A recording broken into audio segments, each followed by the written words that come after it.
Binary trading এর জন্য delta রিভারটা ব্যবহার করতেছি। তো চলুন কিভাবে ট্রেডিং করবেন ডেল্টা রিভারে কনফার্মেশন নিয়ে, তো তা ইউটিউবে বিস্তারিত বলার চেষ্টা করব। তো চলুন কিভাবে আমরা লাইভ ট্রেডগুলো করি। তো আমরা অত বক্তব্য না করে আপনার প্রথমে আমরা ট্রেড করে দেখাবো।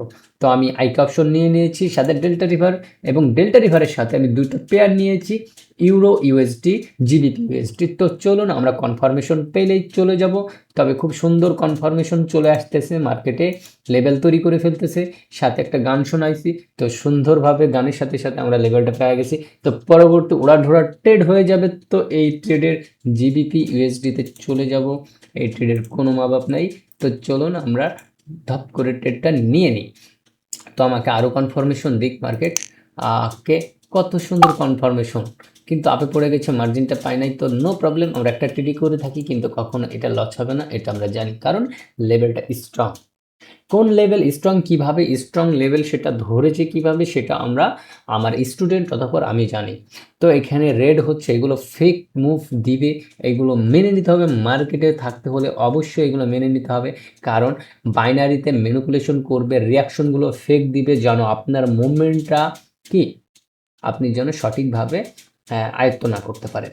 দিন শেষে মার্কেট উপরে যাবে এবং উপরে গিয়ে ক্লোজ দিবে, এটাই স্বাভাবিক, এবং গ্রিন ক্যান্ডেল করার সম্ভাবনা অনেক বেশি। আসলে আমি বলতেছি বলেই যে এটাই হবে সেটার বাস্তবতা আসলে না, কিন্তু এখানে আশা করা যায় একটা গ্রিন ক্যান্ডেল হবে। তো আমাকে লস করাই দিয়েছে, আসলে ডোজি বানাইছে।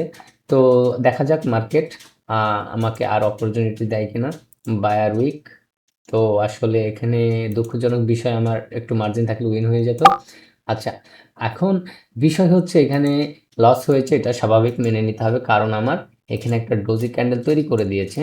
এটা আমরা গ্রিনের জন্য যাইতাম, কারণ গিয়েছিলাম, কিন্তু এখানে গ্রিন করলে ব্রোকার কি করেছে, ব্রোকার আমাদের সাথে কিছুটা ম্যানিপুলেশন করেছে, যেটা এখানে ডোজি আকারে দেখা যাচ্ছে। তবে এটা নিঃসন্দেহে উইন হওয়ার সম্ভাবনা অনেক বেশি, কারণ লেভেলটা অনেক স্ট্রংলি তৈরি করে ফেলেছে, এবং বায়ারের একটা উইক জোন পেয়ে গেছে, যে উইক জোন থেকে মার্কেট কি আপনার উইক জোনের উপরে আবার যাওয়ার সম্ভাবনা অনেক বেশি। তো এখানেও একটা অনেক ঘটনা ঘটেছে, সেটা হচ্ছে মার্কেট সেলার বায়ার উভয়ই লেভেল তৈরি করে ফেলছে। এই লেভেলের মধ্যে আবদ্ধ থাকার সম্ভাবনা অনেক বেশি, বায়ার বায়ার এই মধ্যেই থাকবে, এতটুকুর মধ্যেই থাকবে, কিন্তু সেলও আচ্ছা মাশাল্লাহ দেখেন আমাদের লেভেলটার মধ্যে থেকেছে। আচ্ছা, আমরা আরও অপরচুনিটি পেয়ে গেছি মার্কেটের। তো যদি আমরা পাই খুব সুন্দর সুন্দর সুন্দর সুন্দর সুন্দর অপরচুনিটি, তো মার্কেট এটা ডাউনে চলে আসবে, বিশেষ করে আমার লেভেলের নিচে ক্লোজ দিবে, এটাই স্বাভাবিক। কেন, কারণ মার্কেটের একটা টার্গেট আছে, যে টার্গেটটা ফিল করবে।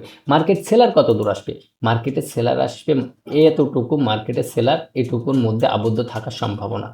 তো ব্রেক করলেও আরও সুন্দর কনফার্মেশন আছে, আমরা রিড করতে পারতেছি কিছুটা, যে এখানে আসার সম্ভাবনা। হ্যাঁ, মার্কেট আমি যে জোনটা দিয়েছি এটার মধ্যে আবদ্ধ হওয়ার সম্ভাবনা অনেক বেশি। যদি না হয় তাহলে এই হাই লেভেল, এটা আমার ফার্স্ট দ্বিতীয় টার্গেটে লেভেলে হিট করবে। তো আসলে লেভেলে হিট করবে কি করবে না সেটা বিষয় না, বিষয় হচ্ছে আমরা যে মার্কেটে অ্যানালাইসিস করে ট্রেড করতেছি, এবং ট্রেডটা যে লজিকের সাথে উইন হচ্ছে, এটাই বড় বিষয়। হ্যাঁ, তো মাশাল্লাহ আমাদের ট্রেডটা খুব ভালোভাবে উইন হতে যাচ্ছে, আমাদের ব্যাক টু ব্যাক কি দুটা প্রফিট হয়েছে। তো আমরা র্যান্ডমলি ট্রেড করবো না কখনোই, তো একটা কিন্তু কি বলবো, এখানে আর একটা সুন্দর একটু মার্জিন দিক, আপে চলে যাবে মার্কেটটা। হ্যাঁ, খুবই সুন্দর একটা কনফার্মেশন, এখানে হিউজ পরিমাণ কনফার্মেশন ছিল, কিন্তু আসলে হিউজ পরিমাণ কনফার্মেশন থাকলেই যে প্রফিট হবে এরকম কিছু না। হ্যাঁ, আপনার একটা ভালো অ্যাকুরেসিওয়ালা সেটআপও লস দিতে পারে, কিন্তু এটা যে গ্রিন ক্যান্ডেল হবে এটা খুবই একটা ভালো একটা সেটআপ ছিল, কিন্তু আমি পারি নাই যেতে গিয়ে। আসলে আমি যদি ওপেনিংয়ে থেকে ট্রেডটা নিতাম, তাহলে নিঃসন্দেহে আমি ধরতে পারতাম যে এটা আমাদের একটা গ্রিন ক্যান্ডেলের ট্রেড। হ্যাঁ, তো আমরা ধরতে পারি না, এটা নিয়ে আফসোস করার কোনো বিষয় না, কারণ আমরা হাজারো ট্রেড পাবো, হাজারো হ্যাঁ সিস্টেম আমাদের চোখে পড়বে। তো আমরা সিস্টেমের উপরে ডিপেন্ড করে মার্কেটে থাকি। তো এটা যে একটা বায়ার ক্যান্ডেল হবে সেটা আমরা জানি, পূর্বেই বুঝতে পেরেছি এই ক্যান্ডেলের রিয়াকশন দেখে, এবং সাথে টিক ভলিউম দেখে, এবং টাইম ভলিউম দেখেও আমরা বুঝতে পেরেছি মার্কেটটা আপে যাবে। ওকে, তো সুন্দরভাবে কাজ করতেছে মার্কেট।